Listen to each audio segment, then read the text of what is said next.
अपर निदेशक स्वास्थ्य विजय पति द्विवेदी का विवादित बयान सामने आया है, जिसमें वो भगवान हनुमान के खिलाफ आपत्तिजनक बयान देते हुए नजर आ रहे हैं। वो हमीरपुर जिला अस्पताल का निरीक्षण करने गए थे। इसी दौरान लोगों की शिकायत पर अपर निदेशक स्वास्थ्य विभाग के बोल बिगड़ गए।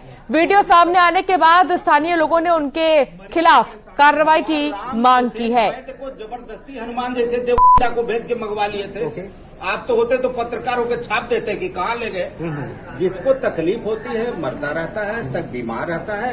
2 बजे तक 200 डॉक्टरों को देखे। मरीज को परेशानी है। भगवान राम सुसेन वैद्य को जबरदस्ती हनुमान जैसे देवता को भेज के मंगवा लिए थे। आप तो होते तो पत्रकारों के छाप देते कि कहाँ ले गए। जिसको तकलीफ होती है मरता रहता है, तक बीमार रहता है। 2 बजे तक 200 डॉक्टरों को देखे। मरीज को परेशानी है। भगवान राम सुसेन वैद्य को जबरदस्ती हनुमान जैसे देवता को भेज के मंगवा लिए थे। उमाशंकर मिश्रा हमारे साथ संवाददाता जुड़ गए हैं। उमाशंकर, जो इस तरीके से बयान दे रहे हैं और इसके साथ ही उनका हनुमान जी पर इस तरीके से विवादित टिप्पणी करना बहुत ही गलत और बहुत ही शर्मनाक। हालांकि इस पूरे मामले पर अभी क्या कार्रवाई की गई है? अभी तक तो कोई कार्रवाई नहीं हुई है। जैसे ही वीडियो वायरल हुआ है तो उसमें जिस तरीके से अभद्र टिप्पणी किया है इतने बड़े अफसर होकर के, क्योंकि मंडल के अपर निदेशक स्वास्थ्य के पद पर ये तैनात है विजय पत द्विवेदी, जिस तरीके से भगवान हनुमान पर इन्होंने टिप्पणी की है तो ये एक शर्मनाक बात है। और विश्व हिंदू परिषद और जाने कितने संगठन इसका विरोध कर रहे हैं, लगातार कार्रवाई की मांग कर रहे हैं।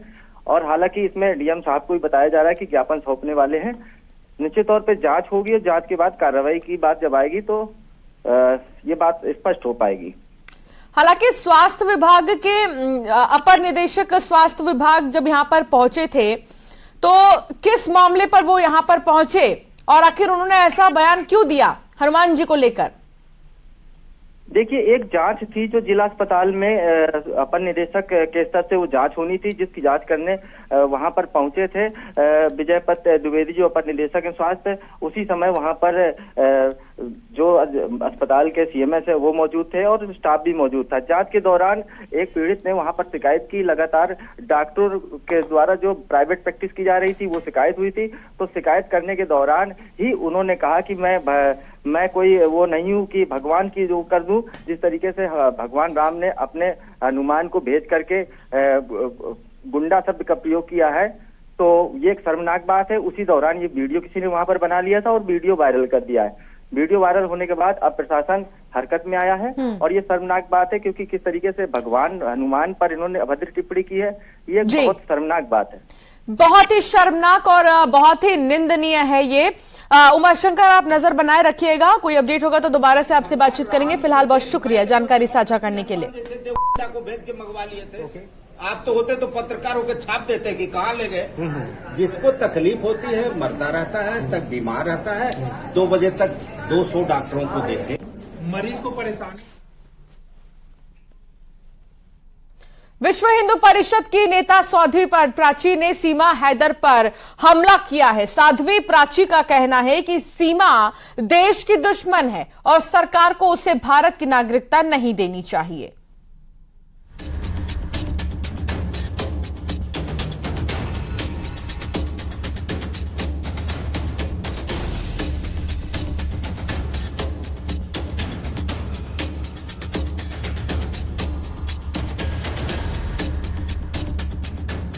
सीमा हैदर की और उसके 3 या 4 बच्चे जो साथ आए, इनके डीएनए टेस्ट होने चाहिए। बिल्कुल। सीमा हैदर की ब्रेन मैपिंग होनी चाहिए।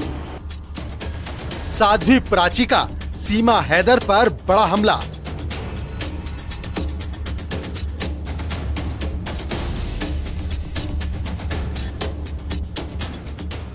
सीमा को बता डाला देश का दुश्मन। तो नागरिकता नहीं देनी चाहिए, क्योंकि हमारे दुश्मन देश से आई और दुश्मन सदा दुश्मन होता है। अपने बयानों से अक्सर चर्चा में रहने वाली साध्वी प्राची ने इस बार सीमा हैदर को लेकर बड़ी बात कह डाली।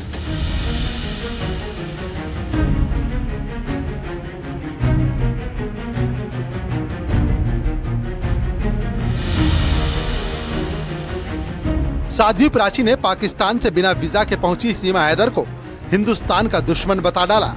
साध्वी प्राची का कहना है कि दुश्मन हमेशा दुश्मन होता है, वो कभी भी दोस्त नहीं बन सकता। एक बार फिर सुनिए साध्वी प्राची ने सीमा हैदर पर क्या कह दिया। तो नागरिकता नहीं देनी चाहिए, क्योंकि हमारे दुश्मन देश से आई है और दुश्मन सदा दुश्मन होता है।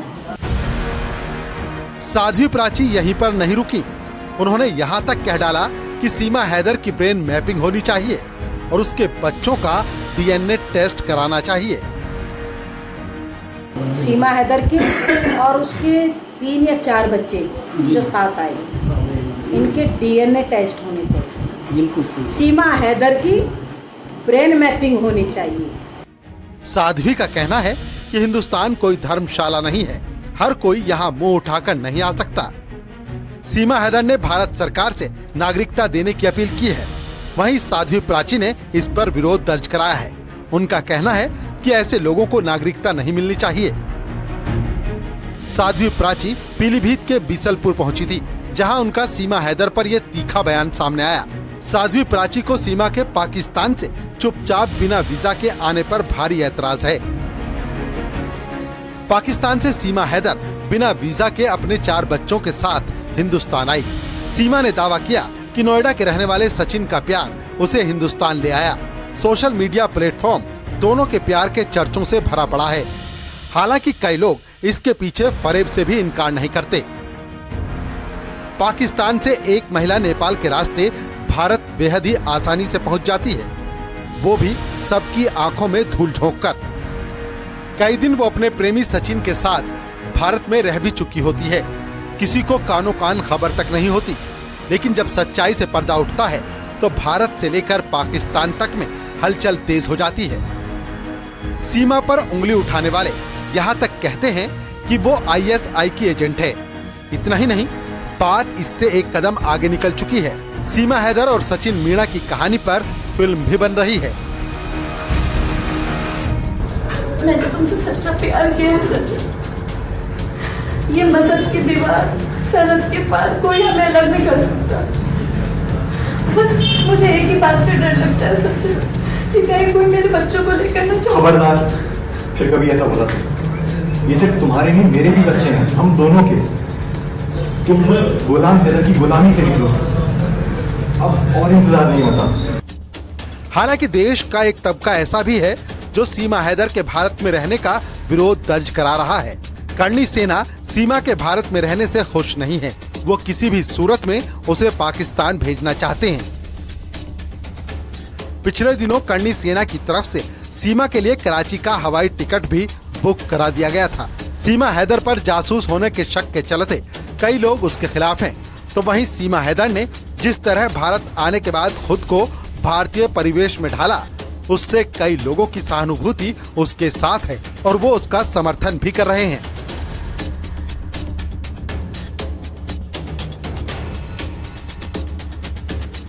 जांच एजेंसियां पड़ताल में लगी हैं। हालांकि अभी तक उसके खिलाफ कुछ पुख्ता सबूत नहीं मिले हैं, लेकिन भारत में ही कई लोगों को उसके यहाँ रहने पर ऐतराज है। वहीं साध्वी प्राची ने भी अब सीमा हैदर के खिलाफ मोर्चा खोल दिया है।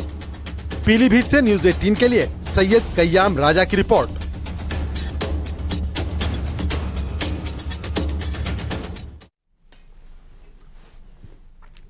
तो सीमा हैदर और सचिन मीणा की लव स्टोरी पर फिल्म निर्माता अमित जानी एक फिल्म बना रही हैं, लेकिन इस फिल्म का टाइटल कैंसिल कर दिया गया है, जिसके बाद अब अमित जानी ने बॉम्बे हाईकोर्ट का दरवाजा खटखटाया है।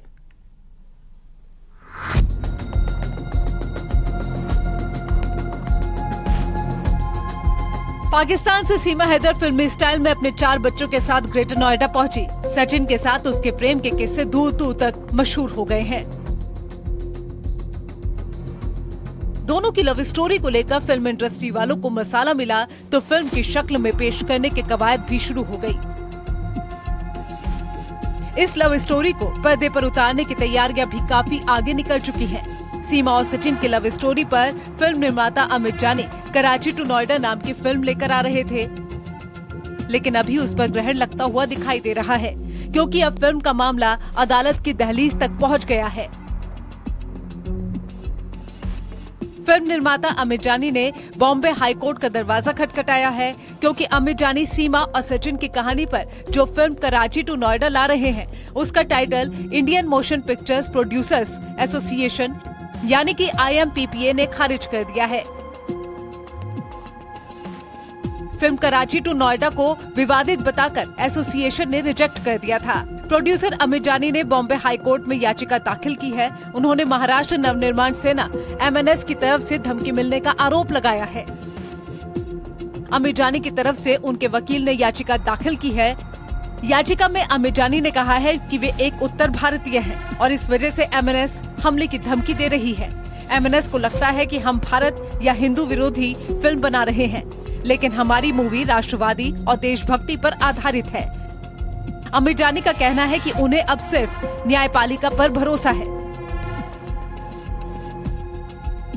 बम्बई हाई कोर्ट में एक क्रिमिनल रिट पिटीशन दाखिल की है और हमने माननीय उच्च न्यायालय महाराष्ट्र से ये अपील की है कि हम एक न्यायप्रिय व्यक्ति हैं, कानून का और संविधान का सम्मान करते हैं।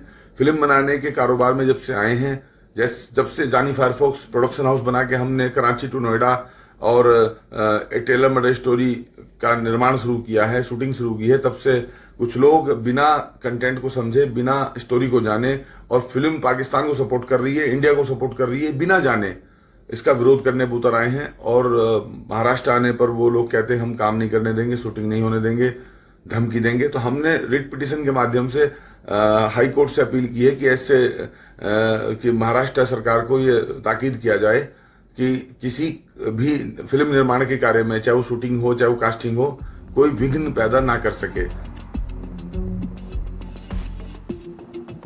अमित का ये भी आरोप है कि MNS के प्रभाव के चलते IMPPA के सचिव ने उनको कॉल करके मुंबई दफ्तर आने से मना किया। अमित जानी का ये भी आरोप है कि ऑनलाइन प्रक्रिया में टाइटल देने के कमिटमेंट पर IMPPA ने फीस ली थी, लेकिन फिल्म के टाइटल को ही खारिज कर दिया गया। अब अमित जानी इसी को लेकर कानूनी जंग लड़ रहे हैं। बम्बई हाईकोर्ट को भी अवगत कराया है कि ये जो मिसकम्युनिकेशन है मनसे का और हमारा, उन्हें मालूम नहीं कि कंटेंट क्या है, उन्हें मालूम नहीं कि हमारा फिल्म का जो है स्क्रीन प्ले स्टोरी क्या है, और वो ऐसे ही विरोध कर रहे हैं कि हम पाकिस्तानी का सपोर्ट कर रहे हैं, जबकि हम कोई विवाद नहीं चाहते हैं। वो भी हिंदूवादी हैं, हम भी हिंदूवादी हैं, और वो मिसगाइड हैं। फिल्म का टाइटल कैंसिल करने के बाद ही अमित जानी ने अदालत का रुख करने का ऐलान किया था।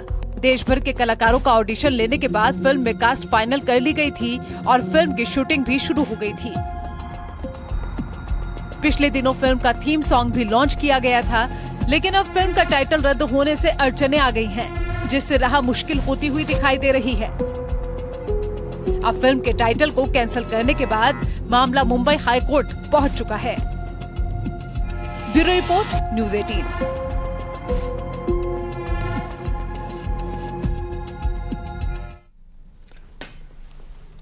और यहाँ वक्त तो चला एक छोटे से ब्रेक का।